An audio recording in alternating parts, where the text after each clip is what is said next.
Mesdames, Mesdemoiselles et Messieurs, bonsoir à nouveau, bonsoir à toutes et à tous. Vous êtes encore une fois les bienvenus ici sur la tribune d'éveil des consciences. À la une de l'actualité internationale, le Yémen, l'armée yéménite vient de hausser le ton face à Israël. Oui, après la destruction de deux cargos liés à Israël. Vous savez, le Yémen n'est plus dans une plaisanterie concernant la situation à Gaza. Le Yémen voudrait que la situation soit restaurée à Gaza au plus vite que possible.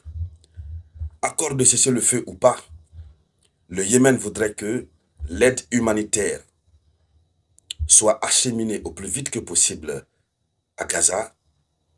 Le Yémen voudrait que, évidemment, Israël retire ses forces à Gaza et que la paix revienne au plus vite que possible. Le Yémen est désormais vraiment déterminé. Et donc, la situation dans la région devient encore très compliquée, plus qu'avant.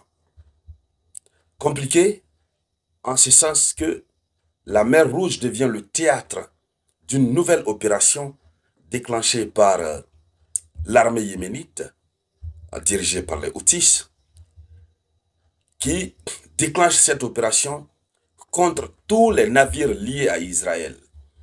Tout navire lié à Israël n'a plus le droit de passer. Tu passes, on t'attaque. Tu passes, on t'attaque. Et après la destruction, après le navire qu'ils ont fait couler, et un autre navire qu'ils ont envahi au repos éternel, l'armée yéménite, un des soutiens forts à l'Iran, monte au créneau.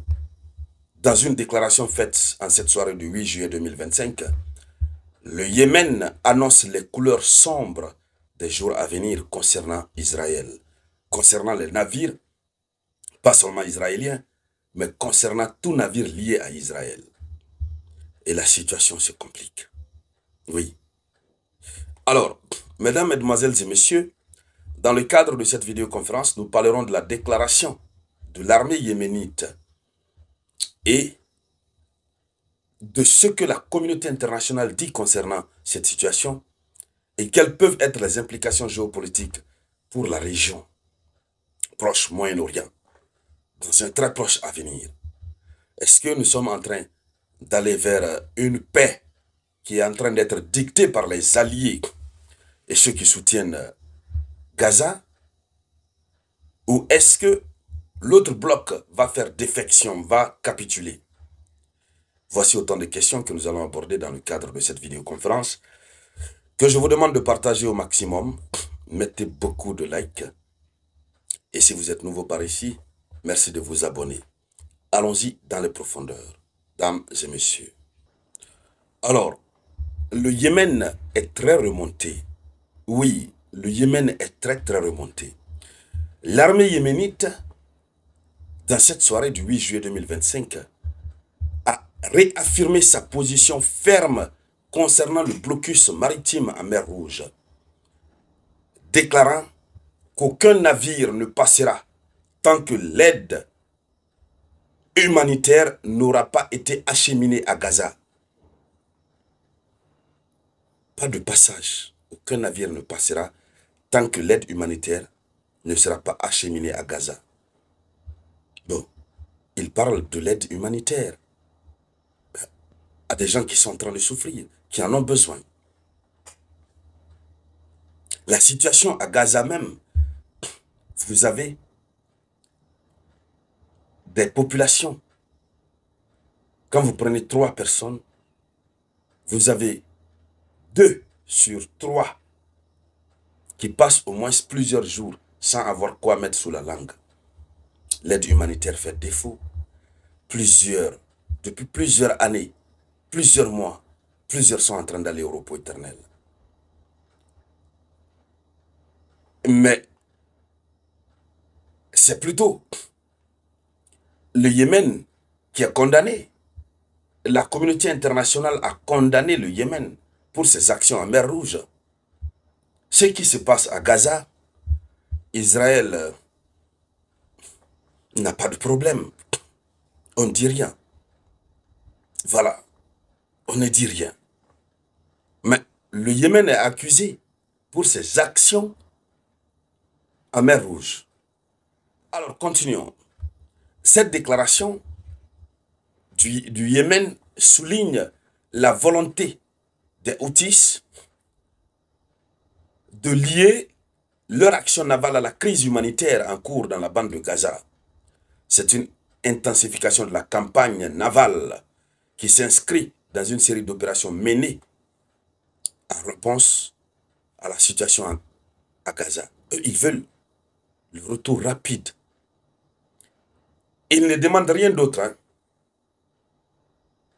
Ils demandent simplement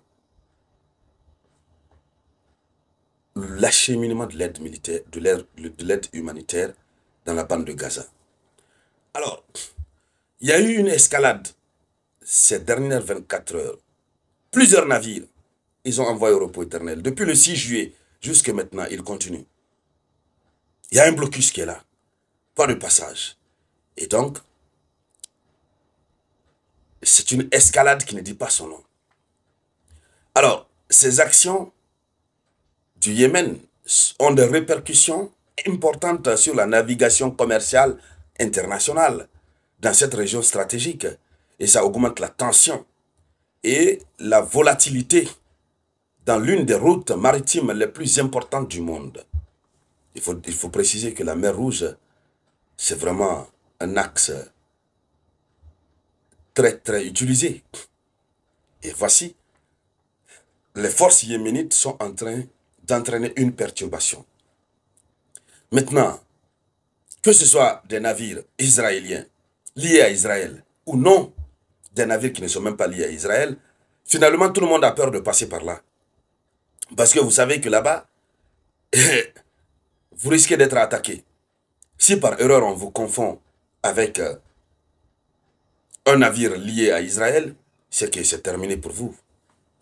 Alors, ce qu'il faut dire, il y a des négociations indirectes entre Israël et le Hamas qui ont repris à Doha, au Qatar, dans l'espoir de parvenir à un accord de cessez-le-feu, bien entendu, et aussi à la libération des otages.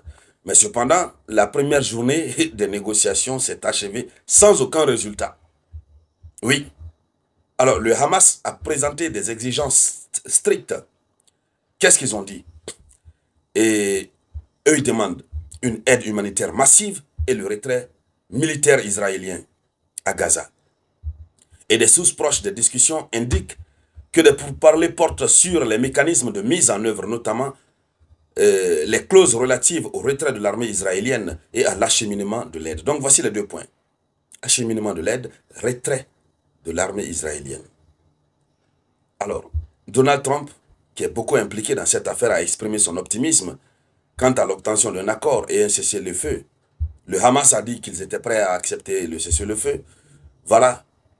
Mais il y a des divergences qui subsistent, notamment sur la question de la présence israélienne continue à Gaza. Israël ne veut pas retirer ses soldats à Gaza. Alors, toute chose qui complique la situation. Et face à la situation humanitaire, qui demeure préoccupante, l'ONU a alerté sur le risque d'un effondrement total des opérations humanitaires, faute de carburant, essentiel pour le fonctionnement des hôpitaux, faute d'eau potable. Oui.